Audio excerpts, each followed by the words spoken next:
Buenos días queridos suscriptores, para más relatos como este, denle like y comparte. Sin más, comenzamos. Llevaba 3 semanas con la cabeza apretada, como si me hubieran colocado una banda de hierro sobre la frente. Me despertaba a las 3:12 con el mismo zumbido, el mismo hormigueo en la nuca, y la sensación de que alguien me había dicho mi nombre al oído. En el trabajo empecé a perder el hilo de las cosas más simples, apilaba facturas y de pronto, me quedaba mirando un punto del escritorio con los ojos ardidos. La compañera de al lado me dijo que me había escuchado murmurar palabras que no reconocía, y el jefe me preguntó si estaba tomando algún medicamento, porque me quedé rígida, un minuto completo con la vista clavada en la pared del fondo. Llegué a mi casa con la lengua amarga y un sabor a metal que no se iba con agua. Me miré en el espejo y noté la piel verdosa debajo de los ojos, un temblor leve en los dedos, unas marcas finas en el cuello, como hechas por alambre. Dormí a ratos. Cada vez que cerraba los párpados, aparecía la misma figura de perfil, alargada, sin rasgos definidos, pegada a la esquina del cuarto, como si aguardara una orden para moverse. Anoté las horas de cada sobresalto y cada dolor.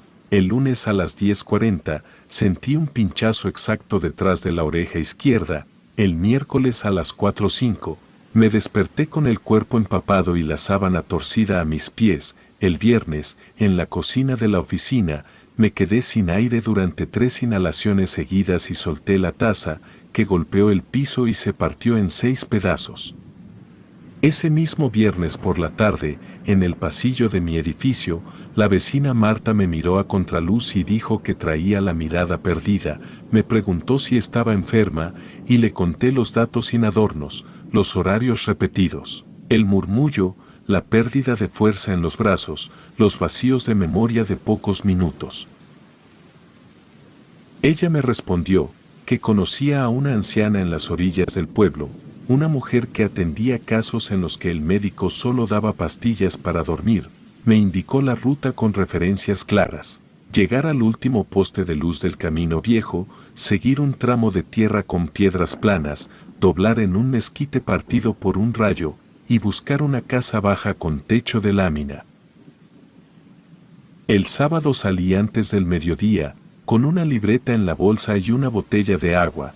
Caminé el tramo de terracería con la garganta seca y el sol golpeando la espalda. Cuando llegué a la casa, vi un corral pequeño con gallinas, un lavadero de cemento con manchas de óxido y un montón de ramas apiladas junto a la puerta. Toqué 3 veces. Del interior vino el olor a hierba quemada, a ocote húmedo, a ruda y a un polvo picante que me hizo lagrimear. La mujer abrió con paso lento. Me medía con la barbilla apenas levantada. Tenía la piel curtida con pliegues profundos y un ojo rasgado, blanquecino, que no enfocaba del todo y se quedaba quieto como piedra. El otro ojo, oscuro, se movía rápido y se detenía en mis manos, en el cuello, en las clavículas, y sus dedos eran huesudos, con nudillos abultados, que llevaban manchas de humo. Me dijo con voz ronca que pasara, y que me sentara en un banco bajo. Yo obedecí porque el cuerpo ya no daba para resistencias. El cuarto olía a copal y a grasa quemada. En una pared había clavos con bolsas de tela, frascos con polvos, un manojo de ajos atados con mecate. Sobre una mesa, un cuenco de barro con agua turbia, una vela clavada en un plato de metal, una piedra negra del tamaño de mi palma, y un trapo con manchas pardas. El suelo estaba barrido, pero quedaban marcas de ceniza, formando un círculo irregular. En la esquina, una cazuela con brasas desprendía un humo fino. Le conté lo que traía encima, con la misma precisión con la que anoté mis horarios. Mencioné los lapsos perdidos, las palabras que salían de mi boca sin pasar por la cabeza, el sabor metálico, las marcas del cuello y las pesadillas con la figura en la esquina. Ella me escuchó sin mover los hombros, y dijo que lo mío no era un susto pasajero. Afirmó que dentro de mí, venía un huésped que ya había echado raíces y que si no se extraía completo, iba a tomar espacio hasta dejarme hueca. Me pidió que extendiera los brazos, acercó la piedra negra a la piel de mis antebrazos, y la sostuvo unos segundos. Sentí un frío que no correspondía al calor del cuarto. Luego me la pasó por el cuello y por debajo de la barbilla, y volvió a oler el aire, como si quisiera localizar un rastro. Dijo que cargaba una cosa pegada al centro del pecho, y que esa cosa se alimentaba de mis desvelos, de mis estados de ánimo rotos, de mis faltas de aire, y aseguró que habíamos llegado a tiempo, aunque el margen era corto. Abrió una alacena y sacó una botella pequeña, con un líquido oscuro, me hizo beber un sorbo amargo que me entumeció la lengua, después me pidió que caminara detrás de ella, por un pasillo estrecho que daba a otro cuarto sin ventanas. Entré con los hombros tensos, el olor cambió a humo frío, casi a carbón apagado, sobre las paredes había manchas de hollín en formas irregulares, como si hubieran sido frotadas con manos negras. Del techo colgaban cadenas cortas y gruesas, gastadas en los eslabones, en el suelo vi marcas de arrastre, líneas paralelas y huellas. La anciana señaló el centro del cuarto, y dijo que ahí se trabajaba lo que yo traía, me explicó que ese procedimiento exigía inmovilidad absoluta, para evitar daños al cuerpo, aseguró que yo iba a escuchar, ver y sentir manifestaciones concretas. Detalló que comenzaría con presiones leves y escaladas, luego vendrían formas completas y al final, contacto directo sobre mi piel. Me advirtió también que el visitante iba a intentar causar miedo para quedarse, y que yo debía sostener la respiración de cierta manera y responder con una serie de exhalaciones marcadas por su voz. Me indicó que si sentía náusea, no la contuviera. Me pidió las muñecas y los tobillos, ajustó las correas de cuero con movimientos seguros, y probó la firmeza jalando 2 veces. El cuero raspó la piel y la hebilla dejó un borde frío. Me colocó una banda sobre el pecho apenas por debajo de las clavículas, luego apagó la luz del pasillo, y solo dejó una vela corta, alta, que lanzó una sombra amarilla sobre las manchas de hollín. Me pasó un paño húmedo por la nuca y la frente, la tela tenía olor a alcanfor. Me dijo que iba a empezar y que yo no debía apartar la vista del frente, sugirió que si escuchaba mi nombre, mantuviera los ojos abiertos. Me pidió que no contara en voz alta, sino por dentro, para no entregar el ritmo. Se colocó detrás de mí y apoyó su mano derecha sobre la coronilla, recitó una serie de nombres que se me pegaron como polvo en la lengua, golpeó el piso con el bastón 3 veces. Espolvoreó un polvo fino sobre la vela que chisporroteó, y dejó un humo blanco que se quedó flotando a media altura. En ese momento el cuarto se hundió en un silencio compacto, espeso como agua detenida.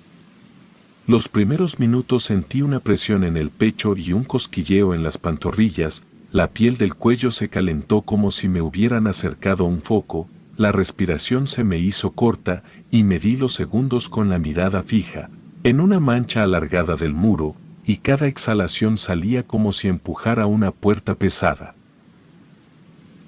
La anciana apoyó el bastón en mi hombro izquierdo, y marcó un ritmo lento con los golpes, dijo que la casa estaba cerrada para el trabajo y que nadie más podía entrar, aseguró que yo debía permanecer lúcida, y que la claridad se mantenía con un punto fijo en la vista. Me indicó que si la vista fallaba, el cuerpo iba a buscar la salida por convulsión, y que ella me sostendría la cabeza para evitarme un golpe.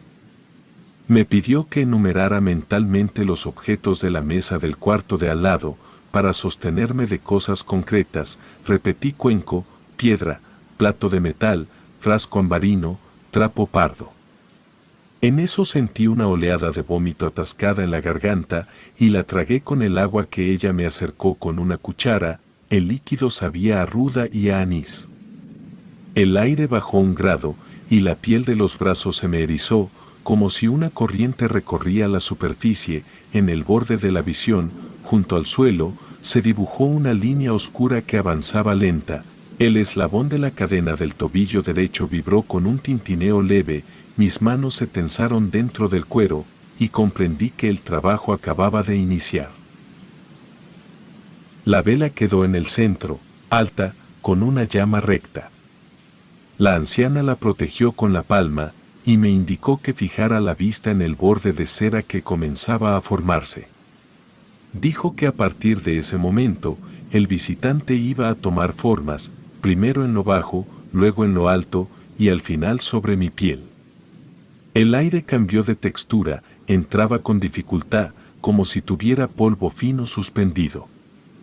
La cadena del tobillo derecho vibró una vez, con un metal breve, y a la altura del suelo, vi un trazo negro que se movía con ritmo parejo.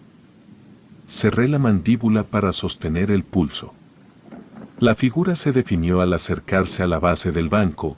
Era una culebra larga, brillante, de escamas muy pegadas que parecían pequeñas placas. Se detuvo un instante para medir el espacio y entonces comenzó a rodearme el pie izquierdo. Sentí cada anillo apretar con la fuerza justa para inmovilizar. Avanzó por el talón, trepó el tobillo y subió a la pantorrilla con un peso tibio. Marqué 3 exhalaciones como la anciana me pidió. La tercera salió corta porque el cuerpo quiso patear por instinto y el cuero sostuvo el impulso. La culebra se detuvo bajo la rodilla y apoyó la cabeza en la cara interna, cerca del tendón. Su lengua me tocó la piel en punzadas húmedas y dejó un rastro frío. Cuando siguió su camino, apretó con más fuerza, sentí la sangre empujar contra el borde de las escamas. Llegó al muslo, buscó la costura de la banda que me sujetaba la cintura y se enroscó, como si encontrara el lugar exacto para descansar. La anciana golpeó el piso con el bastón una vez y murmuró una secuencia de nombres. La culebra aflojó la presión de golpe, se deslizó hacia el costado, cayó al suelo y desapareció detrás del banco, con un roce seco de escamas contra madera. Respiré y la vela crujió 2 veces, pero un soplo cruzó el cuarto en dirección contraria a la puerta, como si viniera de dentro. Las manchas de hollín en el muro parecieron hincharse desde los bordes, la luz se recostó en las irregularidades y dejó una franja oscura en medio. La temperatura bajó de inmediato, y la piel de los antebrazos se me erizó y los dientes chocaron entre sí, con un golpe que me avergonzó por lo pequeño. La anciana cambió de lugar y se colocó frente a mí, de perfil, con el ojo blanco fijo en la pared. Alzó la mano izquierda con el polvo de hierbas y lo dejó caer sobre la brasa de la cazuela. Salió una columna delgada que olía a romero tostado y ruda. El humo se mantuvo a media altura, horizontal, como si un cristal invisible lo sostuviera. En ese plano apareció un borde distinto, más compacto que la negrura general. Primero fue solo un contorno, luego se llenó desde dentro, hasta formar una sombra completa, alta, con hombros que tocaban casi el travesaño superior de la puerta. Los ojos se definieron en rojo, redondos, con un brillo que no parpadeaba. Mantener la vista en los ojos fue algo verdaderamente aterrador. Esos ojos parecían salidos del infierno y comenzaron a acercarse de manera lenta, sin pasos, deslizándose con continuidad. Cada tramo que ganaban se sentía en el pecho como un puño que apretaba. La anciana marcó ritmo con el bastón: 3 golpes, pausa, 2 golpes, pausa. Yo conté adentro, sin mover los labios, enumeré cuenco, piedra, plato, frasco, trapo, como me enseñó.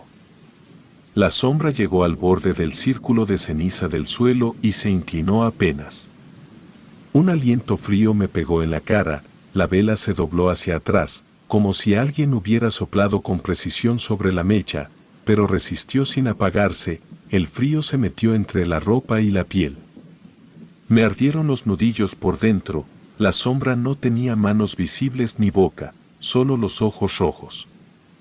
El calor en la nuca desapareció y lo reemplazó una pesadez en el cerebro que empujaba hacia el banco. La anciana apoyó su mano en mi hombro y apretó con una fuerza seca. me dijo que lo que veía era el rostro que se había formado con mis noches mal dormidas y mis cansancios. Ordenó que lo sostuviera en la mirada, porque si lo perdía de vista iba a meterse por otra puerta del cuerpo.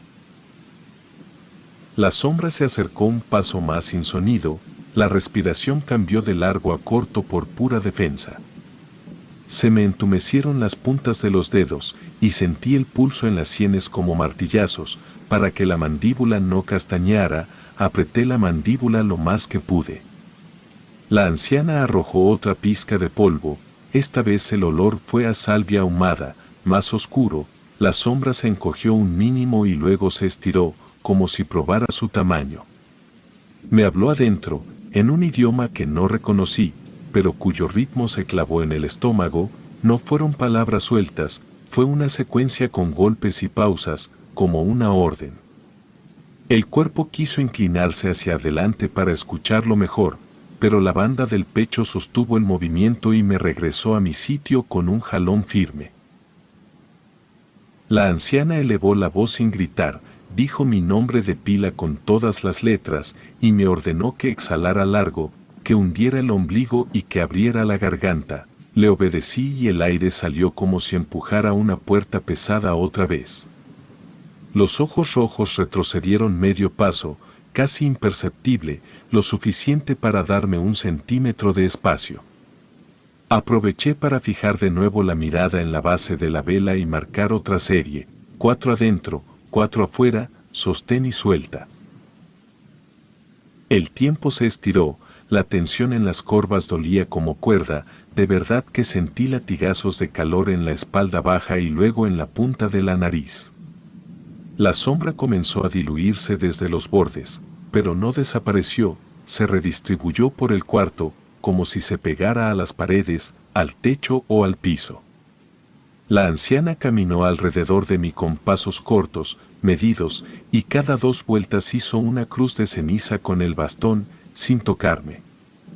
La campanilla de metal que colgaba de un clavo, tintineó con una vibración corta, sin viento visible. El humo cambió de dirección, ahora hacia mi cara, y trajo un sabor amargo que me durmió un poco la lengua, la piel del cuello se calentó de nuevo. La vela se alargó por efecto de la sombra y proyectó mis manos como garras sobre el muro. Evité mirar ese dibujo para no confundir señales. La anciana me ordenó que contara las rayas del plato metálico, recordé 7 marcas en el borde, repetí el número 7 en repetidas veces, haciendo caso a la bruja, hasta que la presión del pecho bajó un poco. Entonces llegó la escalada, no hubo aviso, la sombra se condensó en un punto frente a mí y saltó a mi campo cercano. Los ojos quedaron a la altura de los míos, a 2 palmos. El frío se volvió quemadura inversa, ardía por estar helado. Las lágrimas me salieron sin dolor, solo por reacción. La culebra reapareció a la izquierda, pero esta vez no subió, se enroscó en el suelo como guardia. La anciana metió la mano en la cazuela y arrojó un puñado de sal gruesa sobre la línea de ceniza. Cada granito quedó como una estrella blanca clavada en lo oscuro. Dijo que lo que veía ahí, delante, era la cara que había tomado de mí, la respiración que yo perdí, los minutos de ausencia, los dolores exactos, y que faltaba lo principal. Me pidió que preparara el estómago, y me indicó que no contuviera nada. Trajo un cuenco con agua tibia y lo acercó a la altura de mi barbilla. El vapor subió con olor a alcanfor y toloache muy diluido. El borde me tocó la piel, tomé aire y lo sostuve. La sombra se inclinó hacia mi cuello, sentí un roce leve, igual al de una pluma húmeda, y al instante un ardor punzante como si un alambre al rojo vivo hubiera rozado la piel. La anciana colocó su palma sobre mi espalda, a la altura de las escápulas, y presionó. Dijo que ahí se estaba abriendo una puerta y que debía cerrarse al tiempo exacto. La vela bajó 1 centímetro y el pabilo quedó más corto y rugió 1 segundo. Los ojos rojos parpadearon por primera vez, ese movimiento me dio una ventana. Empujé el aire hacia afuera con fuerza, abrí la garganta como me indicó, y sentí que algo espeso se levantaba desde el estómago hasta la boca. Subió como lodo tibio, me doblé lo justo que permitía la banda y vomité en el cuenco un líquido oscuro, denso, con olor a hierro y a huevo podrido. La anciana atrapó el cuenco con 2 manos y lo sostuvo firme. La sombra reculó un paso, no por miedo, sino por protocolo, como si ese gesto abriera la parte final. El frío se retiró a los bordes del cuarto y el humo cambió de altura y quedó a la altura de mis ojos. La anciana golpeó el piso 3 veces, más fuerte que antes, y dijo que la forma siguiente iba a tocar mi carne. Me pidió que guardara la vista en la vela y que preparara la espalda. El cuero de las correas se endureció en la piel, la cadena del tobillo izquierdo emitió un quejido mínimo, como si anticipara la carga. Yo conté 4 adentro, 4 afuera, y me quedé con el pecho abierto, lista para el golpe que venía. La anciana se detuvo frente a mí con el bastón apoyado en el suelo y la mano derecha sobre mi coronilla. Su voz salió áspera, cortada, cuando advirtió que lo peor estaba por llegar. Me dijo que la última manifestación no se conformaba con humo ni con formas parciales, sino que iba a tocar mi carne y dejar una señal. El aire en el cuarto se volvió tan denso, que cada inhalación era como tragar agua caliente. El cuero de las correas empezó a tensarse con un crujido lento, mis músculos se contrajeron sin control. Las piernas golpeaban contra el banco, en espasmos que sacudían las cadenas. Sentí un nudo en el pecho que no cedía, intenté tragar aire, pero la garganta se cerró como si me hubieran apretado con un cinturón invisible. El dolor me hizo gritar con una voz ronca, partida, que no reconocí como la mía. El eco golpeó las paredes manchadas de hollín y rebotó en la cazuela que soltó chispas. En medio del ahogo, tuve la certeza de que alguien me sujetaba. Eran manos invisibles que apretaban mis hombros, los antebrazos, las caderas, inmovilizándome más que las cadenas mismas. La anciana me llamó por el apodo que había elegido al inicio del ritual, me ordenó resistir y no dejar que la cabeza se inclinara hacia atrás. Yo apenas alcancé a abrir los ojos, y frente a mí, la sombra se solidificó en una figura deformada, medía más que la puerta, con un cuerpo irregular, una espalda encorvada y brazos demasiado largos. Las garras parecían prolongaciones de hueso, filosas, amarillentas, que brillaban bajo la luz de la vela. Avanzó despacio y se plantó detrás de mí. El calor en la espalda cambió a un ardor insoportable, como si hubieran encendido un hierro contra la piel. El primer zarpazo fue una línea recta, de arriba a abajo que me cortó entre el medio de la espalda. No hubo sangre inmediata, pero sí un calor abrasador que abrió la piel en tiras paralelas. Sentí cómo me rasgaban en varias direcciones, cruzando las marcas hasta formar un entramado que ardía con cada movimiento.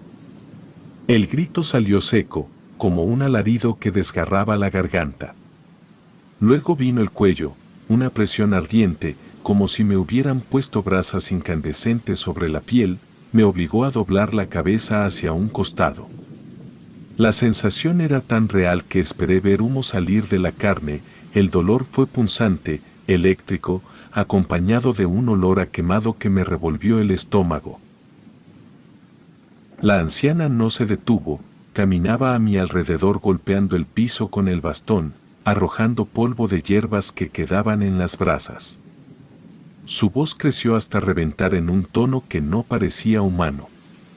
Repetía mi apodo, lo arrastraba, lo incrustaba en las órdenes y me mantenía consciente entre el dolor. Con la otra mano sostenía un cuenco de barro con agua hirviendo.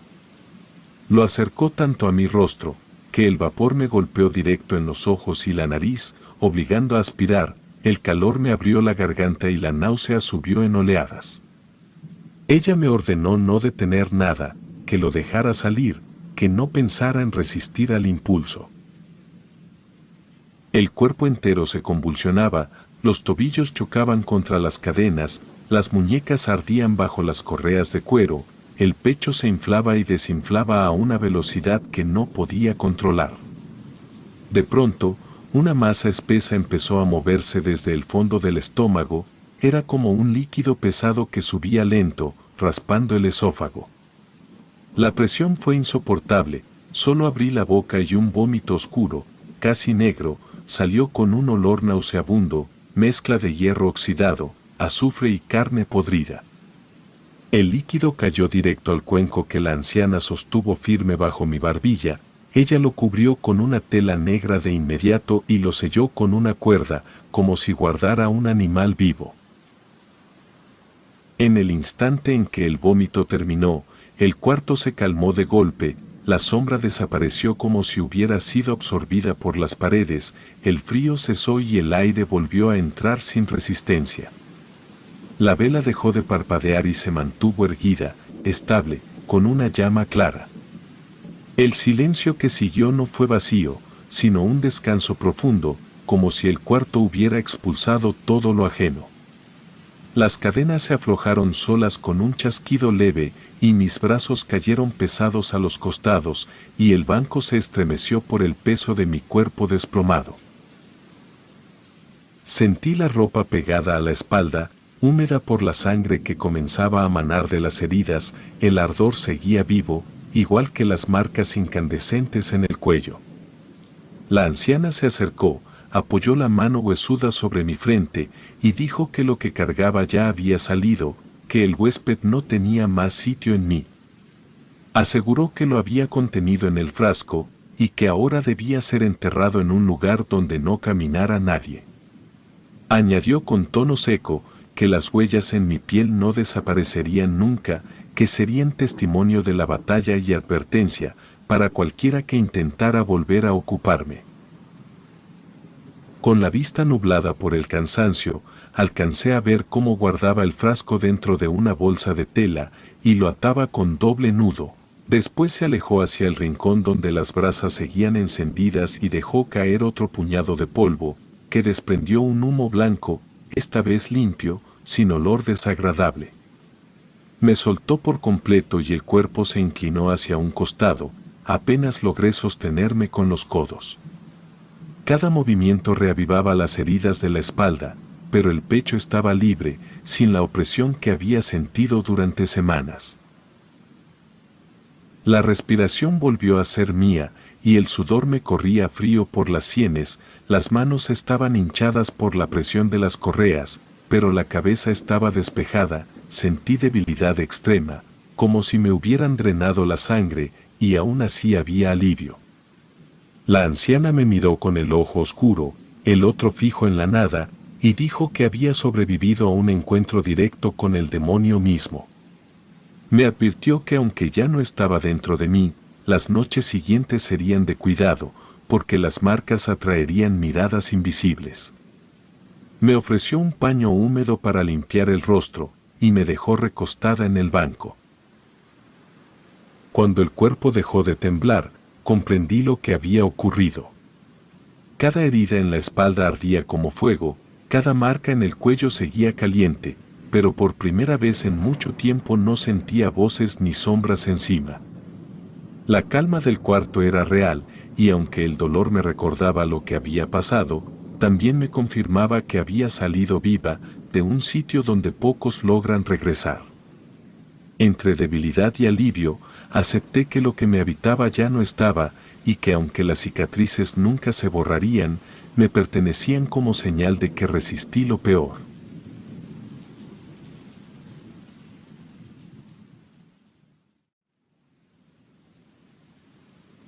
Llegamos a Nuevo León, después de varios días de preparar lo necesario, éramos 3, yo, Ernesto y Julián. La idea había surgido como un juego, pero terminó siendo un plan serio, cuando nos convencimos de que podíamos grabar un documental casero y subirlo a internet. Llevamos mochilas con agua, latas de comida, una tienda de campaña, linternas, pilas de repuesto y 2 cámaras digitales que podían grabar en buena calidad. Habíamos escuchado hablar del bosque de las brujas en foros y en pláticas de gente de la región. Se decía que los vecinos de los pueblos cercanos escuchaban lamentos en la madrugada y que había excursionistas que nunca regresaban. Eso fue suficiente para que quisiéramos comprobarlo por nosotros mismos.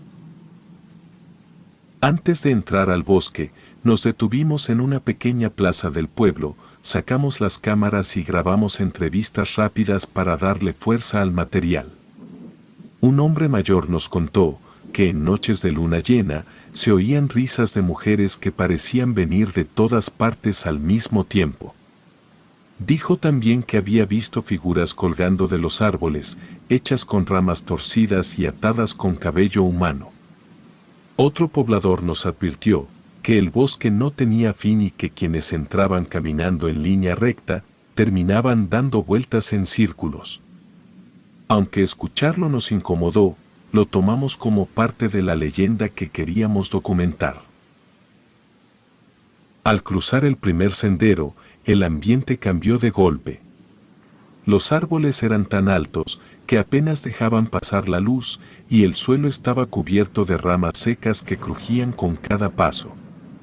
Había un olor a tierra húmeda, mezclado con hojarasca podrida. El viento arrastraba hojas que golpeaban nuestra ropa y nos hacían mirar hacia atrás, como si alguien nos siguiera. Ernesto iba grabando todo, enfocando los detalles del camino, mientras Julián marcaba con piedras grandes algunos puntos, para asegurarnos de reconocerlos en el regreso. Reímos al principio, convencidos de que estábamos exagerando las precauciones. A medida que avanzamos, las bromas comenzaron a apagarse. No era solo el cansancio, sino la sensación de que algo se movía entre los matorrales. A cada cierto tramo, escuchábamos crujidos que no venían de nuestros pasos. Pensábamos que podía ser un animal, pero nunca llegamos a ver nada.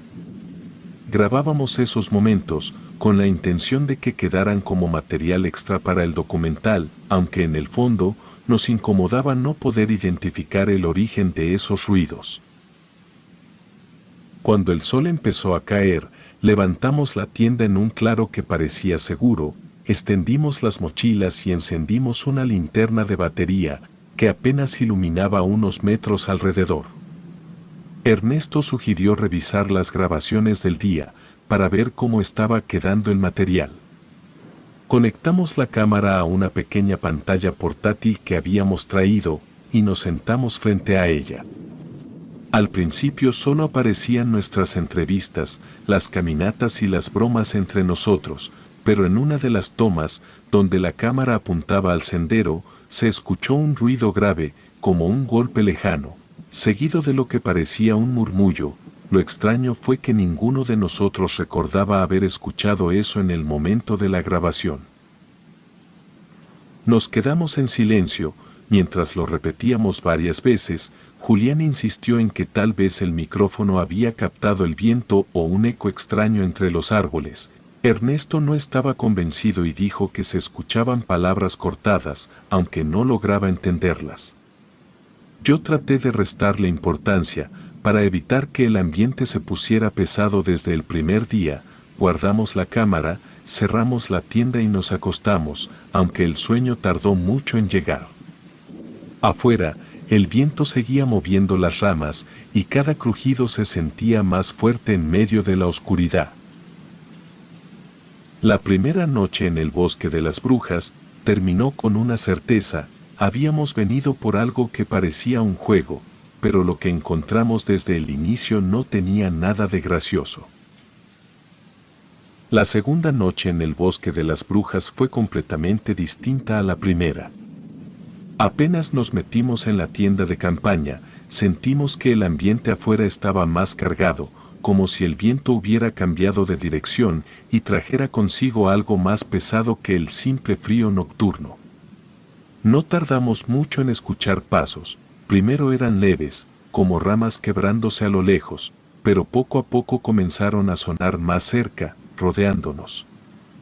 Podíamos escuchar cómo se movían despacio, como si alguien caminara en círculos alrededor de nosotros, pero nadie se atrevió a salir, y lo único que hicimos fue quedarnos en silencio, mirando la tela de la tienda, iluminada por la linterna que colgaba en medio, pero cada sombra que se proyectaba nos parecía una figura que intentaba acercarse.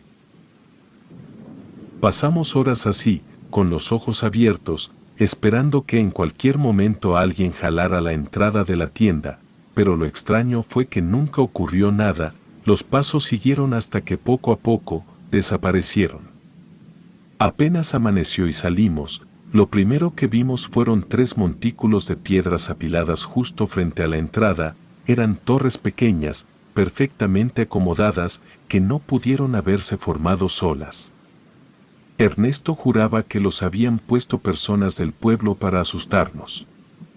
Julián lo negó y dijo que esas torres parecían parte de un ritual. Yo no sabía qué pensar, pero lo cierto es que esa madrugada habíamos escuchado pasos, y alguien había estado lo bastante cerca, como para dejar eso frente a nosotros. Seguimos caminando hacia el interior del bosque, convencidos de que todavía podíamos cumplir con la idea original de grabar suficiente material para el documental. Pero mientras más avanzábamos, más evidente era que no encontrábamos la salida ni un rumbo claro. El mapa dejó de servirnos, podíamos trazar una ruta en línea recta y al cabo de unas horas terminábamos en el mismo claro, frente a un árbol distinto, pero con algo nuevo colgando de sus ramas. La primera vez fue una figura hecha con ramas secas, atadas en forma de cruz torcida. Lo perturbador era que tenía cabellos largos amarrados en la parte superior, como si alguien hubiera cortado mechones para adornarla. Esa imagen nos dejó tensos. Decidimos prender la cámara y grabarla como prueba, pero no tardamos en encontrar más. A cada rato, entre los árboles, aparecían figuras similares. Algunas tenían forma de cuerpo humano, con ramas finas que simulaban brazos y piernas, y todas estaban atadas con algo que parecía pelo humano. Ernesto gritó que alguien se estaba burlando de nosotros y que los del pueblo querían asustarnos, pero Julián insistía en que era imposible que lo hubieran hecho tan rápido y en tantos lugares. La discusión fue subiendo de tono porque no había explicación lógica. Con el paso de los días, la situación se volvió insoportable, no lográbamos orientarnos, comíamos menos para guardar las reservas y el cansancio hacía que hasta nuestras conversaciones fueran tensas. Cada noche escuchábamos más ruidos, golpes secos entre los árboles, risas apagadas y pasos que iban y venían alrededor de nosotros. Ya no nos atrevíamos a dormir más de un par de horas seguidas, el cuerpo dolía de tanto caminar sin rumbo y el estómago vacío nos hacía perder la calma. Lo peor comenzó cuando despertamos una mañana y descubrimos que Julián no estaba en la tienda. Sus cosas seguían en el mismo lugar, la mochila, la linterna y hasta sus botas, pero no había señales de pelea ni rastros de que hubiera salido con prisa. Afuera, en el suelo húmedo, vimos una serie de huellas que se alejaban entre el monte.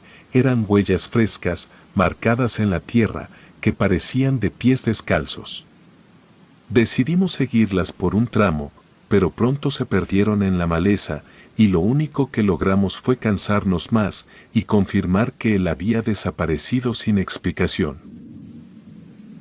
El miedo se convirtió en paranoia. Ernesto me acusaba de haber planeado todo, de estar grabando un documental falso y de haber escondido a Julián para darle realismo. Yo lo enfrenté, asegurando que si alguien estaba jugando sucio era él, porque siempre se quedaba con la cámara y podía manipular las grabaciones. La tensión creció, hasta que preferimos dejar de hablar, caminando en silencio entre los árboles, escuchando ruidos que cada vez eran más claros. Al caer la noche, decidimos revisar la cámara por última vez, para ver si encontrábamos algo que explicara la desaparición de Julián. Entre los archivos, apareció uno que ninguno recordaba haber grabado. La cámara se había encendido sola durante la madrugada. El video mostraba minutos de oscuridad, con la lente apuntando hacia un claro. Al fondo, apenas iluminada por la luz de la luna, se veía una silueta quieta, inmóvil, de pie entre los árboles. No se movía, no hacía ruido, solo estaba ahí observando. Nos quedamos viendo esa imagen una y otra vez, no sabíamos si era Julián o algo más, pero la forma de su cuerpo parecía rígida, como si no respirara, y al terminar el video, sentimos un vacío que nos apretó el pecho. No había dudas de que alguien más estaba ahí afuera con nosotros, siguiéndonos de cerca y grabando lo que quería que viéramos. Esa noche fue imposible dormir. Afuera, los pasos regresaron, pero ya no eran leves, eran fuertes y firmes, rodeándonos sin descanso, como si supieran que ahora estábamos completamente solos. Habíamos perdido la noción de los días dentro del bosque de las brujas, y con la desaparición de Julián y las noches llenas de ruidos, todo se había vuelto confuso. Apenas podíamos mantenernos en pie, con el estómago vacío y las piernas pesadas, por tantas horas de caminar sin rumbo.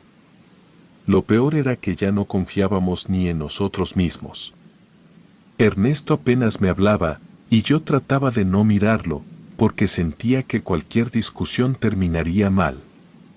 Fue en ese estado, derrotados y tensos, cuando escuchamos lo que nos hizo continuar, los gritos de Julián.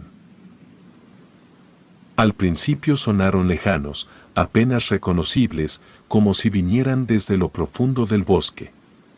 Luego comenzaron a escucharse más cerca, aunque cada vez desde una dirección distinta, a veces parecía estar frente a nosotros, otras detrás, y de pronto se mezclaban hasta sonar como ecos simultáneos. Ernesto me aseguró que eran gritos reales, que era Julián pidiendo ayuda. Yo sabía que algo estaba mal, porque ninguna voz podía moverse así entre los árboles. Aún así, seguimos caminando, arrastrados por la necesidad de creer que todavía podíamos encontrarlo con vida. Entre los matorrales, vimos un rastro de ramas rotas y tierra removida, lo seguimos como si fuera lo único que nos mantenía en pie.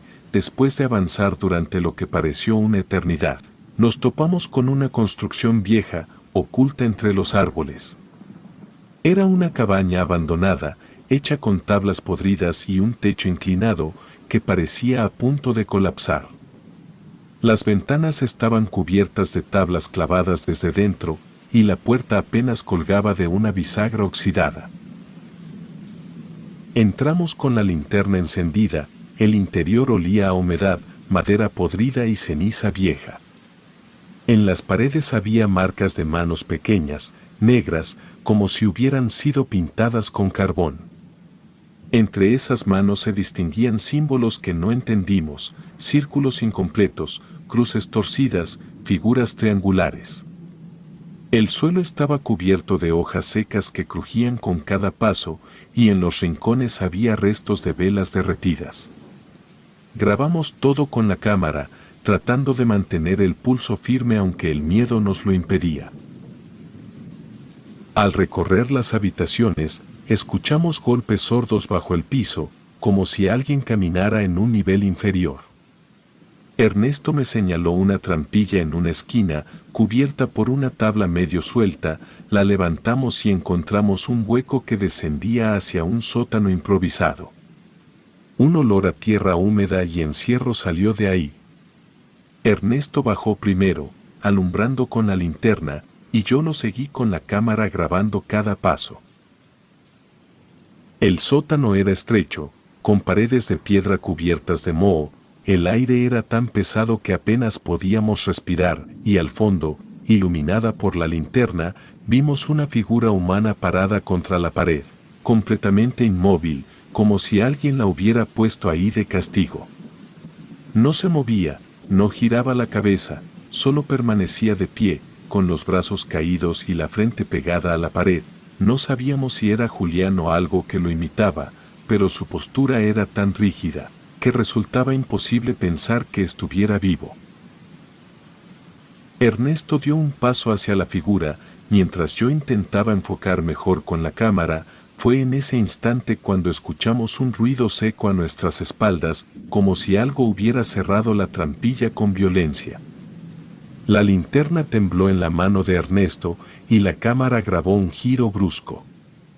Apenas se alcanzó a ver un destello de movimiento detrás de nosotros, antes de que todo se volviera confuso. Hubo un golpe fuerte, seguido de un grito ahogado. La cámara cayó al suelo y quedó grabando en un ángulo torcido. Lo último que captó fue el piso húmedo de la cabaña, con las hojas esparcidas y el haz de la linterna moviéndose de un lado a otro, como si alguien la arrastrara fuera de cuadro. Se alcanzó a ver un poco, como esa bruja nos arrastraba, después solo se escucharon respiraciones agitadas y un murmullo grave que llenó el espacio. El sonido fue apagándose poco a poco, hasta que lo único que quedó en la grabación fue la oscuridad y un silencio cortado por un último golpe seco. Nadie salió de ese bosque, la cámara quedó como único testigo de que llegamos a ese lugar y que nunca hubo regreso.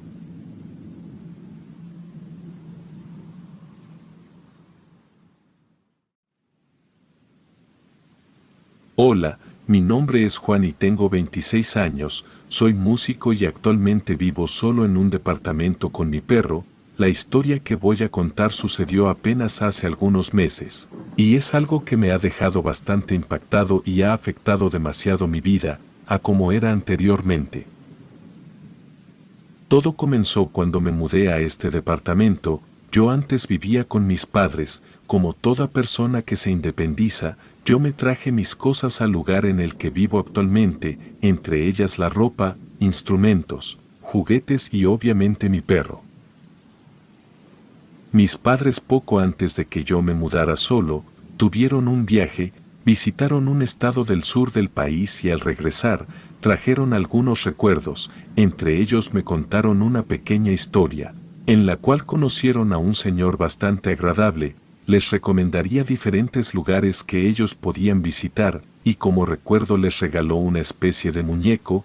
Este era un muñeco de trapo, pero que tenía pies, manos y cabeza de porcelana, de aproximadamente unos 20 centímetros.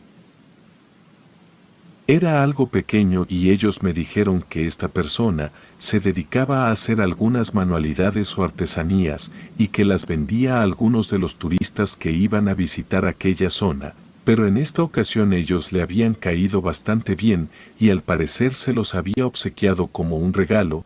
Mis padres decidieron tomarlo y llevarlo a casa como un recuerdo. A ellos les gustaba mucho, pues solían ser bastante fanáticos de ese tipo de cosas, muñecos o antigüedades, y cada que hacían un viaje, no dejaban pasar la oportunidad de traer algo que les recordara aquel sitio.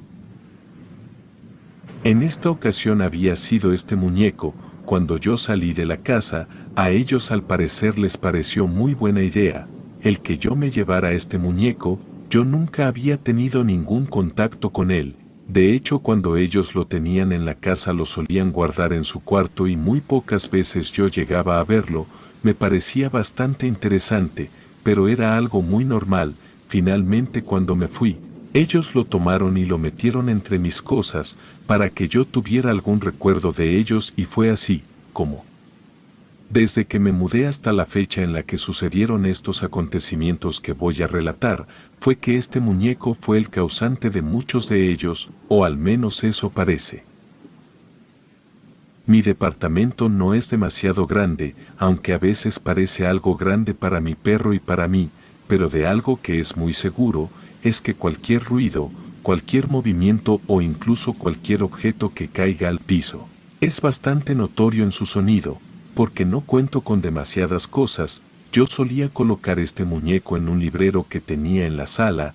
Este librero también me lo habían regalado mis papás, pero no lo llenaba con demasiadas cosas, si acaso unas cuantas figuras y este muñeco.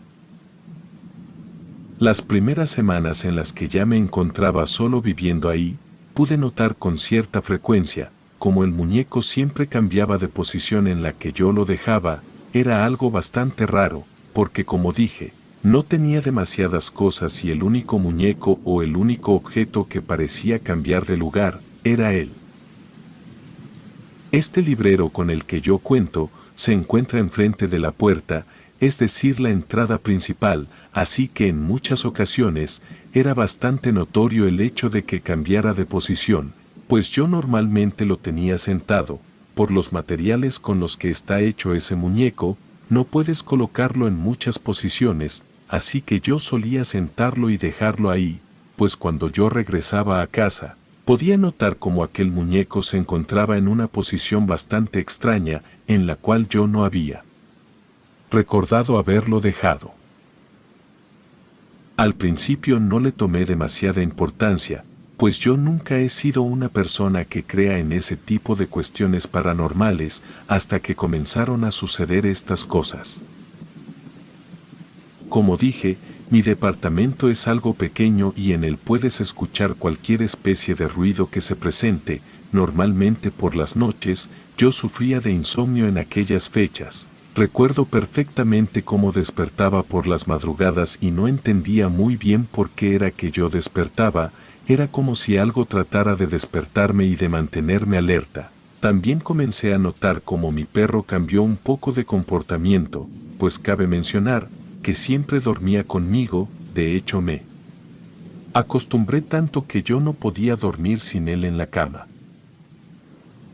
Pero repentinamente comenzaba a salirse, dormía en la sala o en algún otro lugar, pues quizá mi perro ya podía presenciar o presentir algo de lo que se avecinaba. No lo sé y el hecho es que mi perro solía dormir afuera de mi cuarto, y yo me quedaba solo en la habitación. En aquellas noches en las que yo tenía insomnio, podía observar cómo a los pies de mi cama se encontraba una especie de bulto algo negro, que llamaba poderosamente mi atención al abrir los ojos. Pero cuando yo aclaraba mi vista y me enfocaba en aquello, ya no estaba, pues simplemente parecía que desaparecía. Obviamente al inicio lo adjudiqué al hecho del insomnio, y pensé que incluso podía empezar a delirar con ese tipo de cosas, pero no era así. Las cosas empezaron a subir un poco de intensidad, cuando yo al despertar, me di cuenta de que tenía un patrón de hora, es decir, normalmente despertaba como a esto de las 2 de la mañana y era muy extraño, que casi todas las noches comenzaba a tener esta misma actividad, además de que empezaba a sufrir un poco de pesadillas y de sueños bastante desagradables, en los cuales me era muy difícil volver a conciliar el sueño, y fue así que las cosas empezaron a empeorar. Pues cuando yo sufría insomnio, solía ir a la sala a caminar un rato o a escuchar un poco de música. Cuando yo salía de la habitación y me sentaba en el sofá, podía escuchar como en mi cuarto alguien hacía una especie de ruido. Era como si alguien estuviera buscando algo. Mi perro también parecía ponerse algo incómodo, pues en ocasiones yo llegué a pensar que quizá contaba con alguna especie de roedor en mi cuarto, que era el que ocasionaba todo esto, pero no era así. Llegué a buscar en todas partes, pero nunca encontré nada, así que todo empezaba a ser muy extraño. Las cosas fueron incrementando. Cuando yo escuchaba por las madrugadas algunas voces en la sala, es decir que cuando yo me encontraba en mi cuarto, parecía haber movimiento en la sala, era como si varias personas estuvieran platicando, incluso la cocina, en la cual tampoco tenía bastantes cosas, también podía escuchar como alguien jugaba con los cubiertos o con los trastes que se encontraban en la alacena. Era como si se movieran solos o alguien tratara de cambiarlos de lugar. Para este punto yo ya empezaba a resignarme que se trataba de un suceso paranormal, pues nada de estas cosas que estaban pasando parecían ser normales. Aunque al principio no lo adjudiqué a ese muñeco que me dieron mis padres, en mi mente rondaba esta idea de que era muy extraño que apareciera o se moviera de lugar cuando yo llegaba a casa, como si tratara de advertirme que la energía provenía de aquel sitio. Normalmente mi perro pasaba mucho tiempo observando a través de la puerta del baño. Se sentaba y era como si estuviera esperando a que alguien saliera de ahí. Yo me ponía un poco nervioso ante esta situación, pues su comportamiento me Parecía un poco incómodo y trataba de hablarle o distraerlo para que no pasara tiempo ahí, pero se aferraba y no quitaba la vista de aquella puerta. Cuando hacía eso yo mejor decidía distraerme en otra cosa, como ver la televisión, jugar o escuchar algo de música, pues me ponía muy nervioso. También solía ladrar de la nada y en ocasiones me encontraba jugando con él y parecía que algo llamaba poderosamente su atención. Justamente comenzó a tener una fijación en aquel lugar, en el que se encontraba este muñeco. Era como si pudiera ladrarle percibiendo algo, alguna maldad o cuestión que se encontraba encerrada ahí. A mí ya me empezaba a dar algo de miedo, así que preferí ignorar la situación, a pesar de que era demasiado insistente en aquel punto. En alguna ocasión cuando yo me encontraba con él, jugando en la sala y se encontraba ladrándole a dicho objeto, pude observar el muñeco que se cayó frente a mis ojos en la posición en la que se encontraba. Era como en una especie de posición sentada, casi acostado, pero repentinamente cuando mi perro empezó a ladrar esta figura cayó por la parte de atrás de mi librero. Yo pegué un salto y me fui corriendo de ahí, inmediatamente a mi habitación. Me encerré y mi perro comenzó a ladrar y gruñir y yo solamente podía escucharlo a través de mi puerta. No tenía el suficiente valor de salir, pues a pesar de que no había sido algo tan grave y que quizá podía haberse debido a una mala posición del muñeco, a mí ya me comenzaban a aparecer muy sospechosas todas estas cosas que sucedían. Comencé a experimentar también lo que se conoce como una parálisis del sueño. Alguna vez leí que cuando alguien experimentaba este tipo de cosas como lo es la parálisis, era porque alguna entidad maligna se encontraba cerca de uno mismo. La verdad, como dije, no era muy creyente de todo este tipo de cosas, pero para este punto yo no encontraba alguna otra explicación. Mi perro actuaba de una manera bastante extraña, el muñeco cambiaba de posición. Escuchaba ruidos por las noches ya sea en mi cuarto o en la sala, así que quizá no se debía a una circunstancia natural, quizá era algo más allá y yo estaba dispuesto a saber qué era, porque este era mi hogar y no me encontraba tranquilo con el hecho de compartir el mismo espacio con un ser que no sabía de dónde provenía. Rápido traté de preguntar a mis padres si en la casa donde yo vivía también pasaban algunas de estas cosas. Sin embargo, ahí era todo tranquilo, no sucedía nada extraño. Y de hecho mi mamá comenzó a preocuparse un poco, porque yo preguntaba con demasiada insistencia y ella me decía que no. Que desde que yo me había ido no había pasado nada extraño, por así decirlo. Fue así que decidí buscar en una especie de foro, a ver si más personas tenían experiencias sobrenaturales con algún muñeco o si estos eran capaces de guardar algo dentro de sí, una energía que pudieran poseer que fuera llevada a una casa y ésta se pudiera manifestar de diferentes formas. Logré dar con diferentes historias. Personas publicaban que era muy común que en sus casas llegaban algunas reliquias, figuras, muñecos o incluso objetos que parecían tener una energía diferente y que desde que ellos los tenían en su poder, habían experimentado cosas paranormales. Incluso había visto casos de personas que habían llegado a ver sombras o manifestaciones un poco más fuertes, como mujeres, niños o algo por el estilo. Yo me encontraba ya bastante asustado para este punto y decidí que lo mejor era deshacerme del muñeco. Al principio pensé en quemarlo, tirarlo o regalarlo, pero no sabía si era la mejor idea. Quizá el hecho de deshacerme del muñeco así como así, podía hacer que las cosas empeoraran y en efecto así fue. Un buen día decidí que lo mejor era tirarlo a la basura. En la parte de afuera de mi departamento solía tener un bote, en el cual yo dejaba la basura que tiraba al día siguiente. En aquella ocasión yo con todo el valor del mundo decidí tirar el muñeco. Yo recuerdo haberlo metido muy bien en el bote de la basura y haberlo cerrado como todas las ocasiones. Pero para mi sorpresa al día siguiente cuando decidí tirar la basura, pensé que el muñeco se había ido entre toda esa bolsa que yo había tirado, pero al subir las escaleras y regresar a mi departamento, pude ser testigo de cómo el muñeco se encontraba tirado a un lado de mi puerta. Era como si al decidir tirarlo hubiera caído y no lo hubiera logrado tirar. Al parecer se negaba a salir. Decidí que quizá era lo mejor regalarlo. Aún así, no estaba seguro si este tipo de cosas se irían con él o se quedaría en el departamento. Quizá habría una manera de ponerle fin a todo esto antes de que fuera aún más fuerte. Decidí quedarme con el muñeco durante semanas y pude ser testigo de manifestaciones más fuertes. En ellas comenzaba a escuchar voces un poco más fuertes a altas horas de la madrugada, incluso llegaron a haber vecinos que se quejaban de que yo hacía bastante ruido por las noches, pues al parecer en mi cocina o en mi baño se escuchaban personas caminando de un lado a otro, yo sin dar más explicaciones. Simplemente pedía disculpas, aunque estaba consciente de que era la misma manifestación de aquello que se encontraba ahí, pues no había nadie más que provocara los ruidos. Normalmente cuando yo me bañaba mi perro se volvía loco, se metía corriendo a mi habitación y comenzaba a gruñir, yo podía escuchar todo en el baño, se ponía bastante furioso. Era como si algo entrara a mi habitación y se quedara ahí, sin embargo, él lo rechazaba y es por eso que ladraba y ladraba con tanta insistencia.